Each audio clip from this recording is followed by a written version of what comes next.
she sent me a cabbage in the post. There's German sense of humour. Have a minute. For 3 weeks, I was listed as a missing person by Interpol. Wow. When did this happen? In the mid-90s. Where were you? Had you actually disappeared? Like... I was in Morocco. What were you doing there? I was on a bike ride in Spain. You were on a bike ride in Spain in Morocco. Can I have a moment to chat with my client? What happened was, I met someone in Spain on a train, a Moroccan So hang on, man. was this bike ride in Spain happening on the train? Was it? It was like, because I know that you get those Spanish bike rides on trains in Morocco. It's probably one of those. No, there was bad weather, and that's why I took the train from the north of Spain to the south of Spain, because apparently, according to the local newspaper, there was better, more agreeable bicycling weather. How did you then get into Morocco, though? That is because I met that Moroccan bloke on the train. Which Moroccan bloke? Yeah, does he have a name? I can't quite remember, but it was Mohammed or something. But Mohammed the Moroccan, you met on the train in Spain. He asked me if I wanted to join him to go to Morocco. And then I thought, well, I've never been outside Europe. In for a penny, in for a pound. So you were picked up by a strange Moroccan on a train and agreed to go back to Morocco with him. What's the worst that can happen? How did you find out that you were on the Interpol list? I realised only once I rang my parents, once I was back in Spain. And I rang my parents, and for them it was like someone found them from beyond the grave. So why didn't you ring your parents from Morocco? Because that man, that Mohammed, he You remember Mohammed, don't you? Yeah. He was the man on the train. The Moroccan on the train. The Moroccan on the train who invited him back to his house. So and then when I was staying with Mustafa and his family... From what port did you leave Spain and into which port did you enter Morocco? Question. Well, we left Spain, if I remember correctly, from Algeciras and went over to Ceuta, which is one of the 2 Spanish enclaves in the north of Morocco. Good answer. I think you've just clutched victory from the jaws of defeat. How was it then resolved? How did you end up getting off of the list? Well, hang on a minute, we're jumping ahead here. Yeah. What the hell He's did allowed you to do in that, Morocco? isn't he?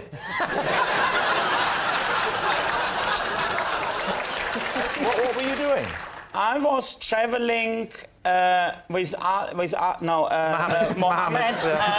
My client is getting mixed up because at passport control they said you must have a passport. And he's getting a bit mixed up with the name. I'm curious as to the fact that Interpol has a missing persons list. Yeah, no, what happened is my parents got involved and they got Interpol involved. Right. And I sent a few postcards, one of them, to my friend Mack. And on that postcard I wrote, I've joined the Foreign Legion. Probably see you never again, have a good life or something. And then, Mack being a quite clever boy, so, OK, with this postcard I can have a lot of fun. I go round Henning's parents and say them something along the lines of, Herr Wehn, Frau Wehn, you might be interested in this. Sorry, so your friend Mark Yes. used this postcard to mentally torture your parents?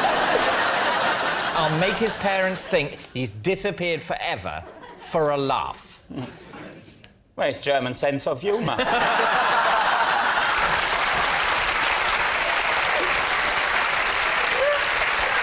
What do we know about this Moroccan chap who we're calling Mohammed? He hadn't been home for many, many years.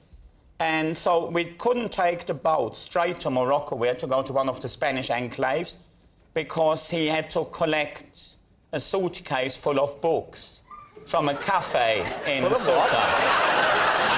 Why did he have a suitcase full of books? Because someone left them there for him. But why books in a suitcase? Well, it was back in the mid-90s, people were still reading. So he went to a cafe in the Spanish enclave of Morocco Yes. to collect a suitcase which he told you was full of books. Well, I suppose a friend of his left them there.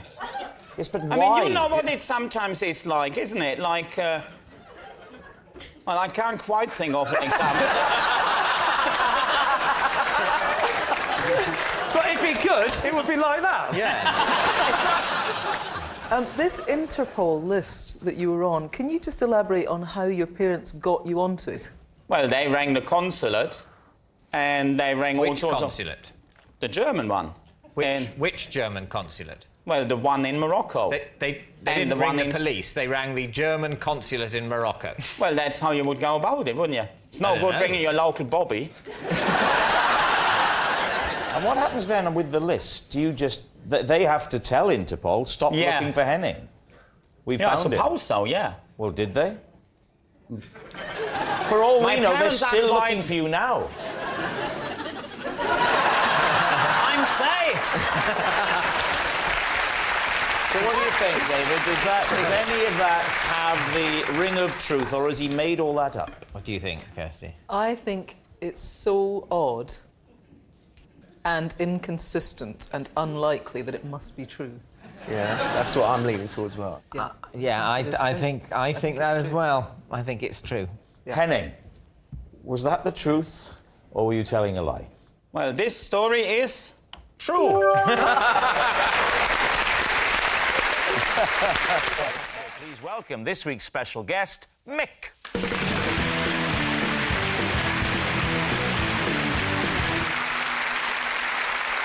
So, Gabby, what is Mick to you? This is Mick, and I deliberately tripped him up during the wheelbarrow race at my son's sports day. Okay, James, how do you know Mick? This is Mick, and for 6 months, he was my sworn enemy when a practical joke got out of hand. And finally, Lee. This is Mick, he's my son, and I'm only allowed to see him every second Friday.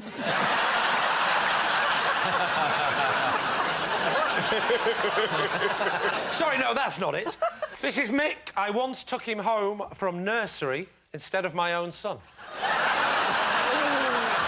So there we have it.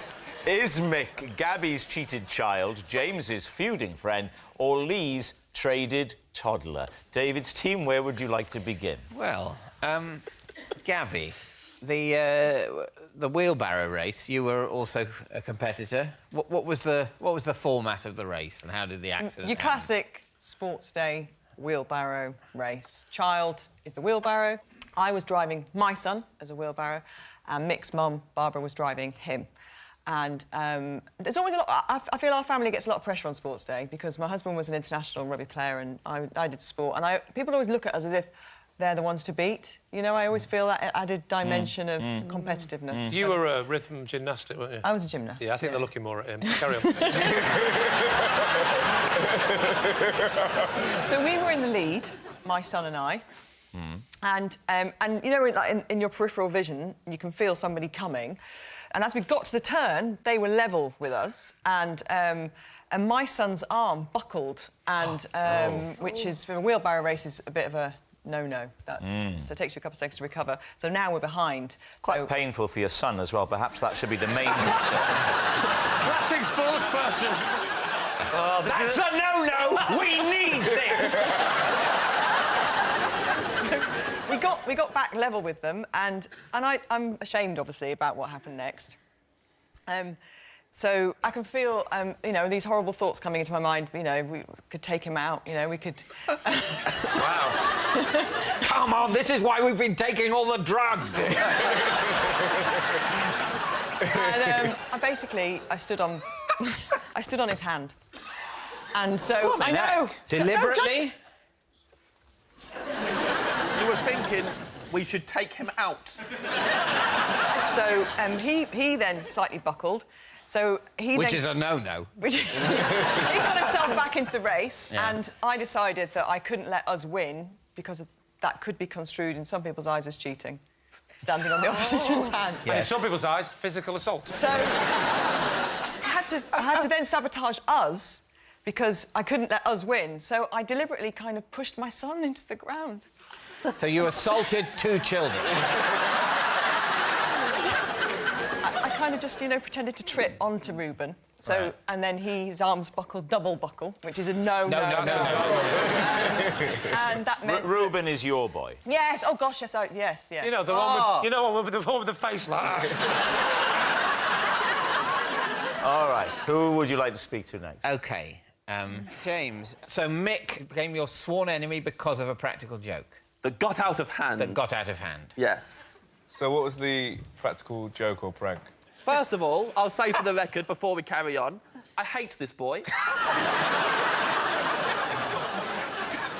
I'm nothing but content for him, and I'm furious he's got on this show. I just think I feel I can only see him every second Friday.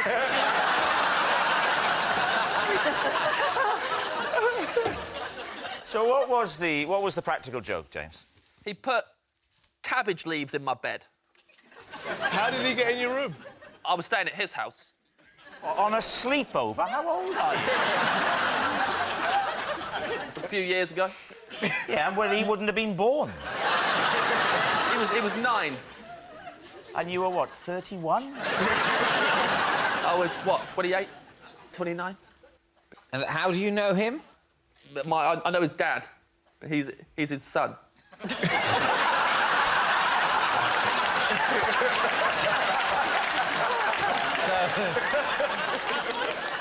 And you were staying at their house. Yes. Why did he put cabbage leaves? Why is that a thing? Well, it's not a thing until he started doing it. Yeah. There's something severely wrong with him. I don't know why he started... But you say Pulling this kind of started stunt. doing it. Was Yeah. It, what do you mean start? This is a one occasion when Oh, you're is it? staying there. Well, I don't know. This is the first of many, David. I said got out of hand. I do not use those words lightly. So you regularly stay at the house of... Oh, no. Oh. This little man does not restrict these pranks to his own house. He has no respect for anyone's privacy and will cross any boundaries available to him. I hate him with all my heart. Yeah.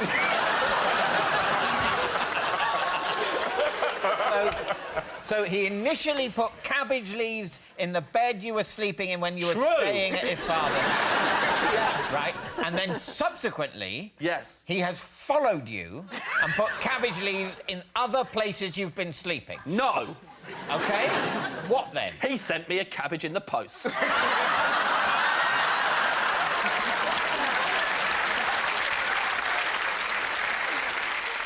He sent me half a cabbage, cling-filmed, in a box. I was out when they delivered it. I had to go to the post office to pick it up.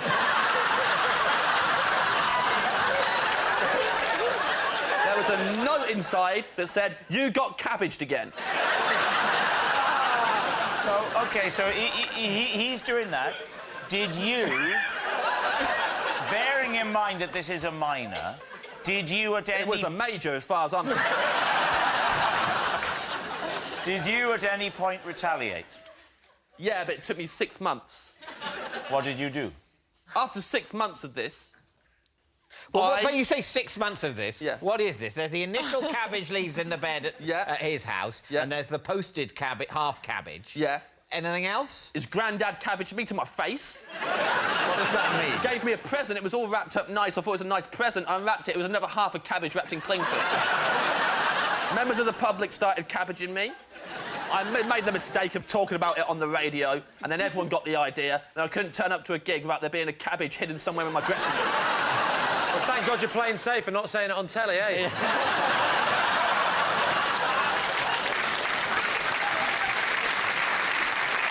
So, did you retaliate? I absolutely did. I removed all of his belongings from his bedroom and replaced them with cabbages. That's, I would say, a disproportionate response. 6 months of my life, David. 6 months of my life of not knowing where the next cabbage was coming from. It was horrible. I had to go big. I've been cabbaged so many times. Somebody started a Twitter account, was tweeting pictures of cabbages on me every day. They said stuff like, oi, oi, Savoy. It was horrible. And that was just the tip of the iceberg.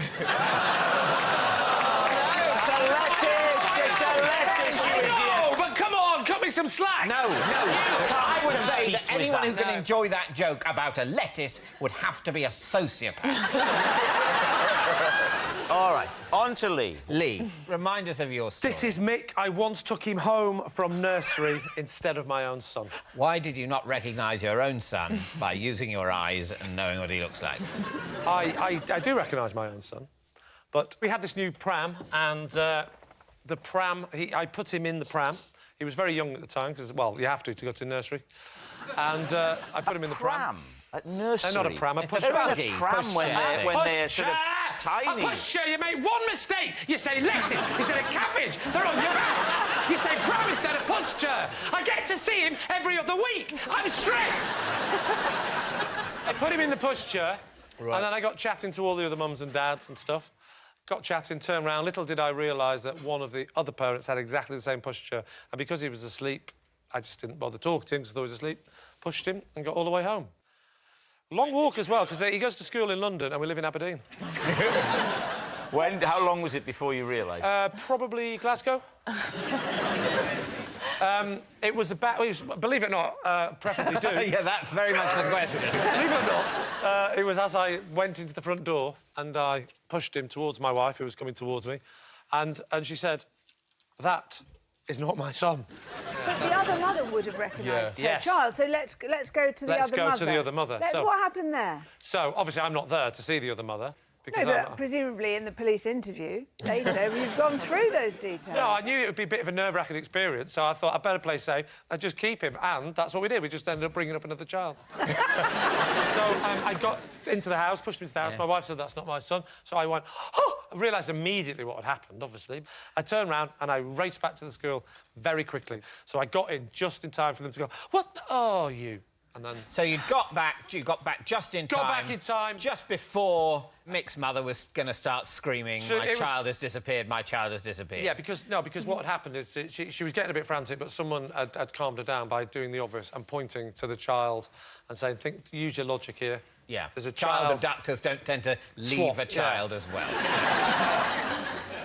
So, David's team. Is Mick Gabby's cheated child? Maybe. James's feuding friend? Maybe. Or Lee's traded toddler? No. I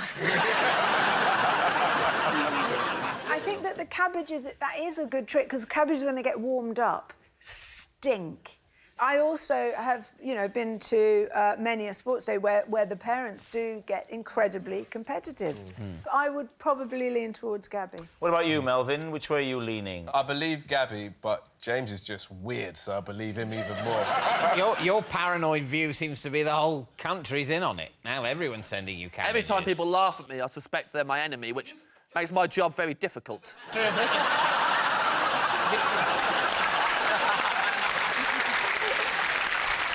You think Gabby, but James even more. And David thinks it's me, so... Yeah. Oh, I don't know. James. You're going for James. Mick, would you please reveal your true identity? I'm Mick, and I am James's worst enemy.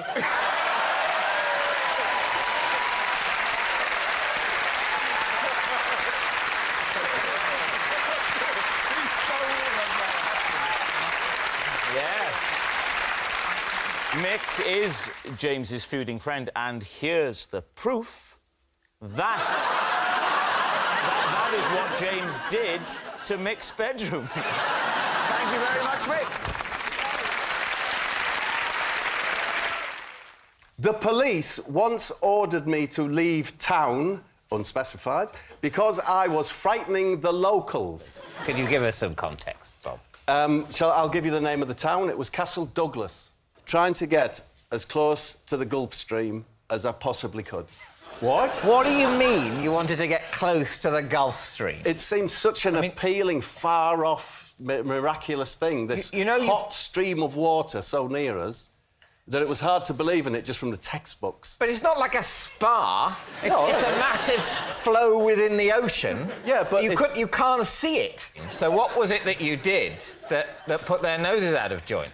We scared the locals, apparently, because we were wearing very grotesque masks. Why were you wearing masks?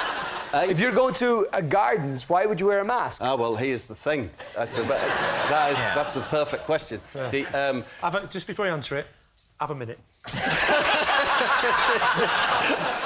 we didn't have anywhere to sleep and we were sleeping in the car. Right. They'd been given us by Harry Harriman's mum, yeah, to keep us warm at night because of the heat generator. What, grotesque latex masks? Yes.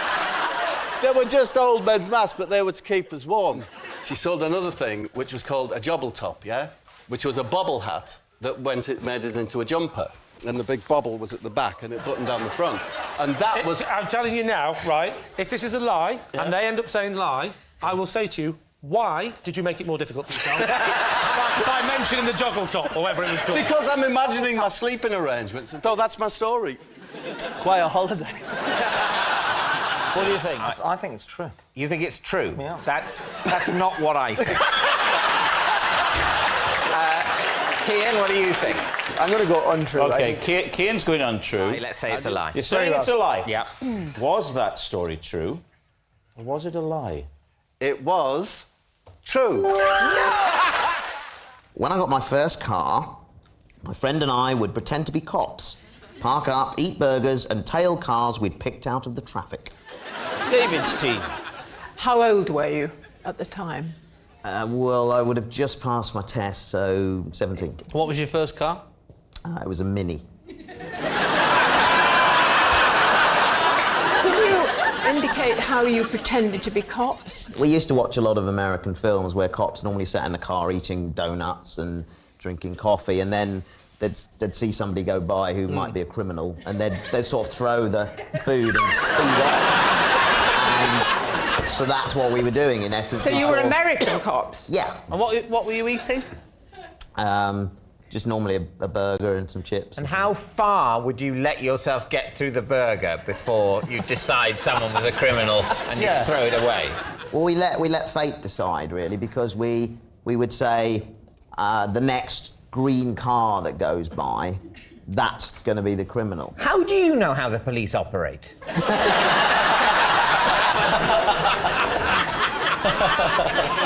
What happened when you caught up with them? Well, we also set a rule that we would follow them all the way to where they were going. It's starting to sound a bit sinister. This has changed now. And when they arrived, then we would just carry on. We wouldn't confront them or anything. And how far was the furthest you went in pursuit? Bulgaria. That was a really crap weekend, wasn't it? When are they going to stop?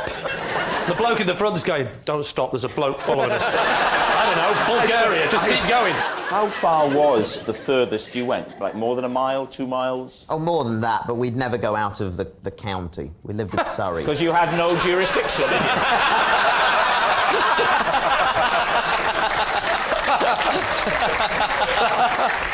Did you exceed the speed limit? Well, if they did, we would then lose them because we didn't have authority to speed. What did you think they were guilty of? What were their crimes? Why were you after them? Just because we'd been told to. Who was telling you? Bring him in. Did you have little radios? All units, we're looking for a green Ford Cortina, registration Alpha Papa Papa Alpha. Didn't know Alan Bennett was a policeman. Here we go. He said, we're looking for a car, it's just escaped. If anybody happens to see it, do take chase, but don't get too close. David, I'm holding you responsible for that one. I thought he'd already done it. So what do you think, David? I think it might be real. I think it might be true. He had a bit of fun. Well, I think we think it's true, then. Yeah. I'm going to say true. Yeah. Warwick Davis, truth or lie? It is the truth. Yes, it's true. When Warwick got his first car, he and a friend would pretend to be cops, park up, eat burgers, and tail cars they'd picked out of the traffic. On an American tour, I was repeatedly stopped by customs officials because I'd been pranked by Rod Stewart. David's team. Right. That's Rod Stewart is a popular singer. Thank you. So you're on tour in America? Yes. The United States of? And South America. South America where? Brazil. Just Brazil? Yeah, forget the Rod Stewart bit. This is the real interesting bit. OK, so we were doing a show, and Rod Stewart was there. Which of the countries of the Americas did Rod Stewart attend your show in? Well, this was in Ireland. Had he come just to see McFly? No, he was doing the same show. It was a toy show. A toy show? Yeah, at Christmas time, big celebration, loads of toys. Yes. And McFly and Rod Stewart. Was it a dream you had? So Rod was there, and he's like, "Hey, Danny!" And I'm like, "Hey, Rod!" Sure you haven't been watching Rocky? So he said, "Do you want a lift?" Does he mean drugs? He went back home. He's like, "Well, I'll give you a lift on my jet." Wasn't he sailing? He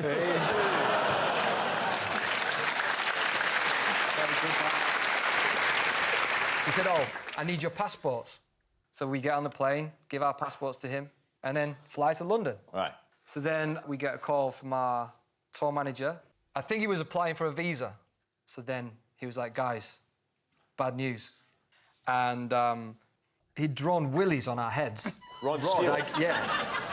So Rod Stewart? Oh, on your passport? Yeah, no.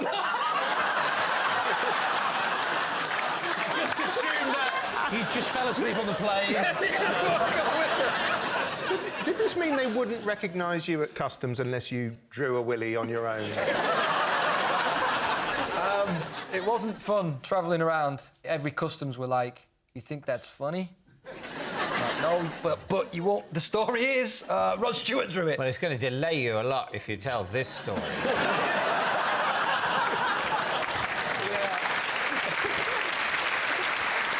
When you told people at customs that Rod Stewart had drawn these appendages on your head, did they believe you? Well, no, so we stopped saying that. Why would Rod Stewart be performing at a toy show in Ireland? That doesn't add up. Oh, but it's all right for McFly to do that, isn't it?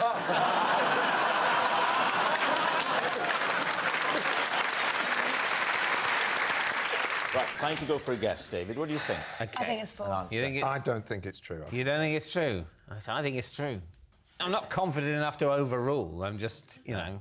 Well, what are you doing in the captain's seat, then, you coward? Despite my scepticism, we're going to say, as a team, that we think that's a lie. You think it's a lie? OK, Danny, was it a lie or were you actually telling the truth? I was actually telling the truth. Whoa!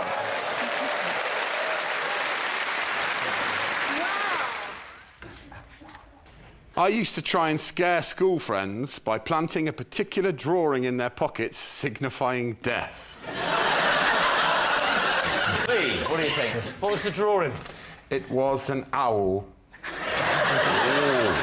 What? The Owl of Death.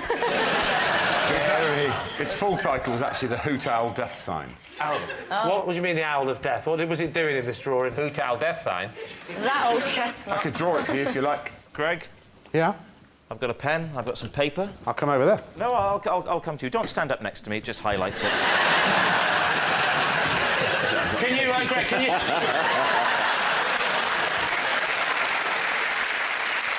So please, draw the Owl of Death. So...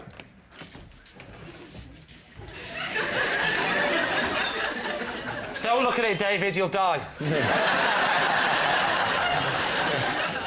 Oh, my God! Oh, my God, blimey.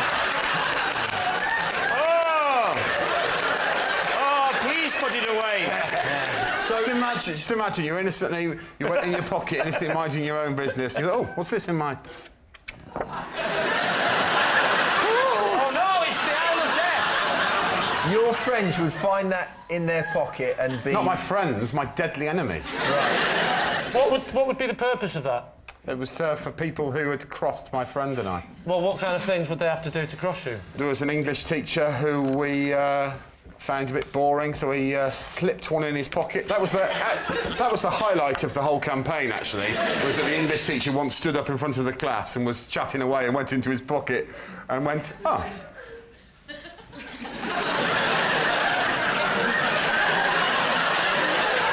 And he went, sorry, everyone. Does anyone know anything about this? Because I've just...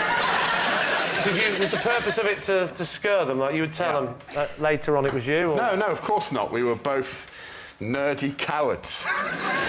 You created a sort of mythology around what might happen if you found the hoot owl of death in your pocket, In our minds, anyone who found the hoot owl of death in their pocket would very shortly afterwards meet their demise.